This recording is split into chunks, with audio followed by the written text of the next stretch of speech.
Hello everyone. आज हम एक बहुत ही important tense future perfect tense discuss करेंगे। पिछली वीडियोस में हमने टेंस के रूल्स, पास्ट के सारे टेंस, प्रेजेंट के सारे टेंस और फ्यूचर में भी हमने इनडेफिनेट और कंटिन्यूस टेंस कवर किया था। तो आज हम डिटेल में चर्चा करेंगे फ्यूचर परफेक्ट टेंस की, जिसके सारे एस्पेक्ट्स अफर्मेटिव, नेगेटिव और इंटेरोगेटिव सेंटेंसेस हम डिस्कस करेंगे। तो मेरी रिक्वेस्ट है कि वीडियो को एंड तक जरूर देखें, और अभी तक चैनल को सब्सक्राइब नहीं किया तो प्लीज़ सब्सक्राइब द चैनल। और साथ में जो हमारी पिछली वीडियो जिसके बारे में मैंने अभी जिक्र किया, जिसके मैंने जो है डिस्क्रिप्शन में सारे लिंक डाले हैं, तो आप उसको भी जरूर देखिए। तो लेट अस स्टार्ट। सबसे पहले हम देखेंगे कि फ्यूचर परफेक्ट टेंस की पहचान क्या होती है, कैसे, कौन से ऐसे सेंटेंसेस जिनको हम कहेंगे कि ये फ्यूचर परफेक्ट टेंस में आते हैं। तो सबसे पहले इंपॉर्टेंट क्या है इसमें कि इसमें वो सेंटेंसेस आते हैं जैसे कोई काम है फ्यूचर में, आने वाले समय में, वो उस समय तक कंप्लीट हो चुका होगा। जैसे हम कहेंगे कि कल ये काम कंप्लीट हो चुका होगा, आज शाम को ये काम कंप्लीट हो चुका होगा। कोई भी चीज़ हो सकती है, उसके बारे में डिटेल में चर्चा करते हैं। मतलब फ्यूचर का मतलब ये नहीं है कि कोई आने वाला कल परसों, वो आज में भी, थोड़े देर के बाद में भी फ्यूचर में हो सकता है, 2 घंटे बाद भी फ्यूचर हो सकता है हमारा।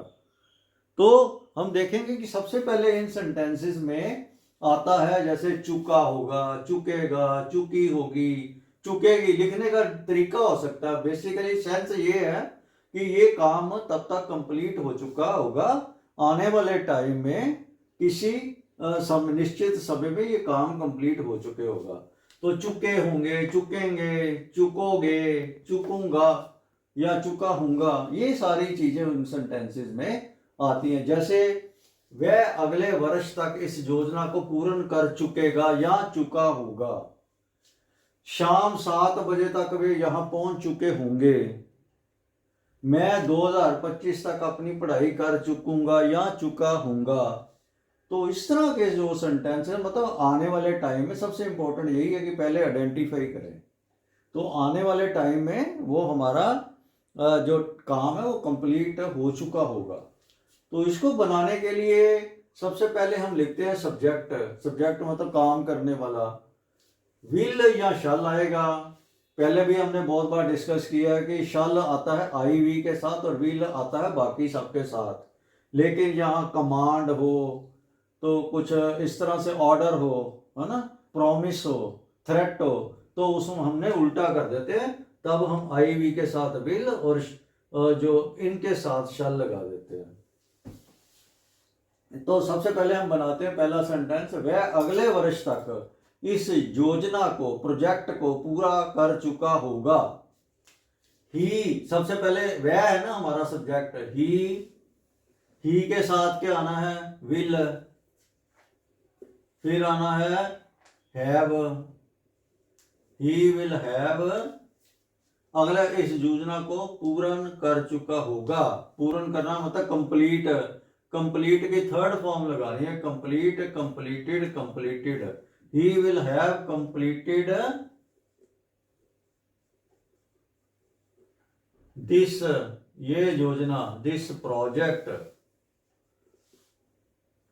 अब ये तो हो गया। अब आगे हमने लगा ना, वह अगले वर्ष तक, बाई नेक्स्ट ईयर। ठीक है। शाम 7 बजे तक वे यहां पहुंच चुके होंगे।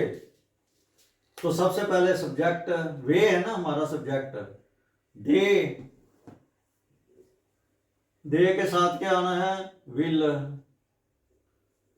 दे विल, फिर आना है have. They will have reach, तो पहुंचने को कहते हैं रीच, तो थर्ड फॉर्म लगानी हमने, reach, reached, reached. They will have reached here शाम 7 बजे तक, बाई 7 PM लिख सकते हैं ना, शाम को 7 बजे तक, बाई 7 PM। या ऐसे भी लिखते हैं by 7 o'clock in the evening. मैं 2025 तक अपनी पढ़ाई कर चुकूंगा या चुका हूंगा। तो यहां सब्जेक्ट क्या है? मैं। आई शल हैव, पढ़ाई कर चुका हूंगा। आई शल हैव कंप्लीटेड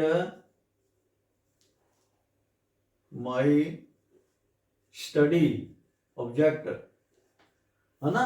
पहले देखो आई, फिर शल, फिर हैव, फिर third form complete, completed, completed. तो ऑब्जेक्ट क्या है? My study by 2025। I shall have completed my study by 2025। तो इस तरह से जो है हम बनाते हैं फ्यूचर परफेक्ट टेंस में जो अफर्मेटिव सेंटेंस होते हैं, सकारात्मक सेंटेंसेस होते हैं, उनको बनाते हैं। अभी हम बात करेंगे नकारात्मक यानी कि नेगेटिव सेंटेंसेस की। तो नेगेटिव सेंटेंसेस में जैसे पहले भी डिस्कस किया, वहां ना या नहीं का प्रयोग किया जाता है। जैसे ये हमारा सेंटेंस था, वह अगले वर्ष तक इस योजना को पूर्ण कर चुका होगा। तो हम लिखेंगे वह अगले वर्ष तक इस योजना को पूर्ण नहीं कर चुका होगा। शाम 7 बजे तक वे यहां नहीं पहुंच चुके होंगे। मैं 2025 तक अपनी पढ़ाई नहीं कर चुका होऊंगा। तो इसे बनाने के लिए क्या करना है हमने? पहले आएगा सब्जेक्ट, फिर विल या शैल के बाद आ जाएगा नोट। बाकी सारा सेंटेंस है सब्जेक्ट, फिर विल या शैल, फिर नोट, फिर हैव, फिर वर्ब की थर्ड फॉर्म, फिर आएगा ऑब्जेक्ट। तो इसी में अगर देखें, he will have completed this project by next year, तो आ जाएगा ही विल नोट हैव। मतलब विल या शैल के बाद नोट आना है।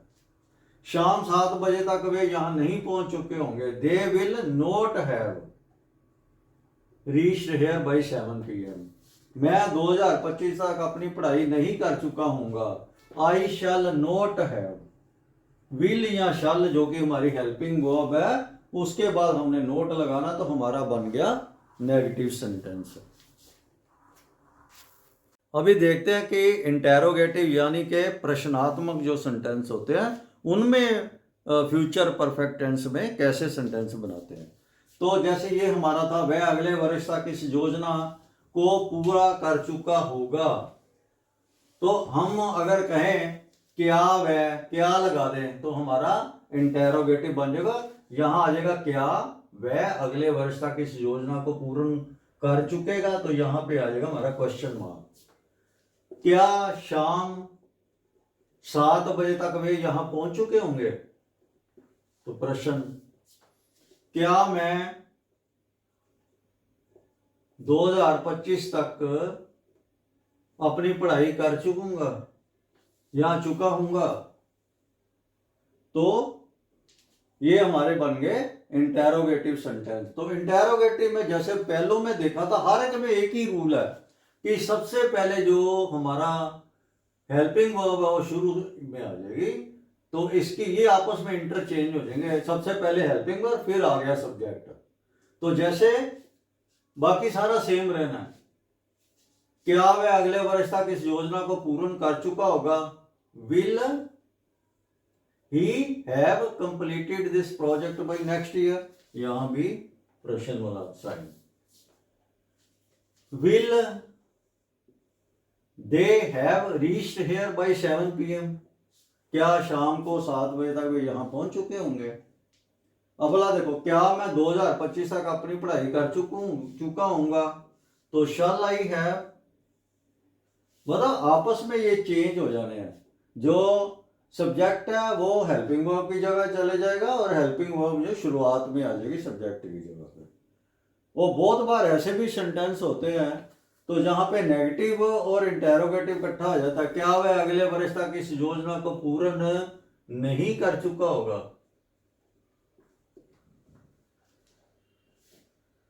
क्या शाम 7 बजे तक वे यहां नहीं पहुंच चुके होंगे? यहां नहीं। क्या मैं 2025 तक अपनी पढ़ाई नहीं पूरा कर चुका हूंगा? तो ये हमारे यहाँ पे इंटेरोगेटिव भी हो गया, नेगेटिव। इसमें भी कुछ नहीं है खास। इसमें ये तो पहला तो सेंटेंस हमारा आ ही गया ना, जैसे कि आपस में इंटरचेंज हो जाएंगे। उसके बाद यहां पे आ जाएगा नोट, मतलब पहले विल या शाल, फिर सब्जेक्ट, फिर नोट, फिर बाकी सारा सेम। जैसे देखें, क्या वे अगले वर्ष तक इस योजना को पूरा नहीं कर चुका होगा? Will he note have, subject के बाद हमने लगाना है note. Will they note have, shall I note have completed my study by 2025। तो इस तरह से जो है हम नेगेटिव और इंटेरोगेटिव सेंटेंसेस यहां इकट्ठे आ जाते हैं, उनको कर सकते हैं। दोस्तों, अभी तक हमने देखा कि प्रश्न वाले हमने वो सेंटेंस के यहाँ पे क्या से शुरू होते हैं जिनका हाँ या ना से जवाब होता है। जैसे क्या वह अगले वर्ष तक इस योजना को पूर्ण कर चुका होगा, कोई हाँ या ना में जवाब होगा। इन सब पे भी वही हाँ या ना में जवाब होते हैं। कई बार ऐसे प्रश्न होते हैं जिनके हाँ या ना में जवाब नहीं होते, जैसे कैसे, क्यों, कहाँ, कब। तो जैसे ये WH वर्ड से मोस्टली शुरू होते हैं, जैसे वेयर, कहाँ, वाई, क्यों, व्हाट, क्या, है ना। तो और मतलब इसके व्हेन, कब, और कई बार इसमें हाउ का भी होता है। जैसे तो जैसे देखें, वह अगले वर्ष तक इस योजना को पूर्ण कैसे कर चुका होगा? भाई प्रोग्रेस तो है नहीं, तो इस तरह से कई बार हम पूछते हैं ना, वह अगले वर्ष इस योजना को कैसे पूरा कर चुका होगा। अब दूसरा सेंटेंस, ये वाला सेंटेंस लिख देते हैं, क्या मैं 2025 तक अपनी पढ़ाई कर चुका हूँगा। अच्छा, दूसरा ये देखते हैं, शाम 7 बजे तक वे यहाँ क्यों। मान लो, देखो हर एक के साथ तो आएगा भी नहीं ना, तो यहां मान लो क्यों। कई बार कहते हैं ना, इतनी जल्दी क्यों आ जाएगा? भाई क्यों पहुंच चुका होगा, थोड़ा लेट आना चाहिए उसको, अभी इतनी जल्दी आके क्या करेगा। तो अगर इस तरह की सेंस में पूछे, तो इसमें सबसे इंपॉर्टेंट क्या है, हमने जो देखने वाली, हमने समझना है बेसिकली।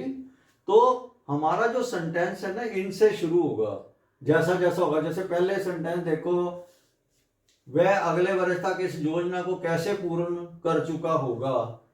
तो सबसे पहले कैसे का क्या होता है? How. How will he have completed this project by next year. Simply, बाकी जो प्रश्न वाला आना ही है सेंटेंस, सबसे पहले उसके साथ वो ये जो वर्ड्स जो है ये आ जाएंगे। अब दूसरा, शाम 7 बजे तक वे यहां क्यों पहुंच चुके होंगे? तो क्यों, why, why will they have reached here by 7 PM। तो इस तरह से जो WH वर्ड से शुरू होते हैं उनको हम बना सकते हैं सेंटेंसेस को। अभी हम एक बहुत ही इंपॉर्टेंट चीज डिस्कस करने जा रहे हैं कि फ्यूचर परफेक्ट टेंस जो है इसका कहाँ कहाँ हम प्रयोग करते हैं। हमने पहले तो देख लिया कि किसको कैटेगराइज करते हैं, और सबसे पहले देखिए, जो भविष्य में कोई कारण काम पूर्ण होना हो, तो उसके लिए हम यूज करते हैं फ्यूचर परफेक्ट टेंस। जैसे पहले भी डिस्कस किया, he will have completed his work by tomorrow, वो कल तक अपना काम पूरा कर चुका होगा। कई बार भविष्य में 2 काम पूर्ण होते हैं, एक पहले एक बाद में। तो जो पहले पूर्ण होने वाला कार्य है उसके लिए हम यूज करते हैं फ्यूचर परफेक्ट टेंस, और बाद वाले कंप्लीट होने वाले के लिए यूज करते हैं प्रेजेंट इंडेफिनिट टेंस। ये देखो, जैसे the function will have started before we reach there, जो हमारे पहुंचने से पहले फंक्शन शुरू हो चुका होगा। तो यहां 2 कार्य थे ना, एक फंक्शन का शुरू होना और एक हमारा पहुंचना। तो फंक्शन विल हैव स्टार्टेड, है ना। तो फंक्शन विल हैव स्टार्टेड मतलब पहले कौन सा होगा, फंक्शन पहले शुरू हो चुका होगा ना, तो इसके लिए हमने यूज किया will have started, future perfect tense. तो दूसरा कार्य क्या था, हमारे पहुंचने से पहले, बिफोर वी रीच देयर, यहां हम लगाएंगे प्रेजेंट इंडेफिनिट टेंस। ये बहुत इंपॉर्टेंट है।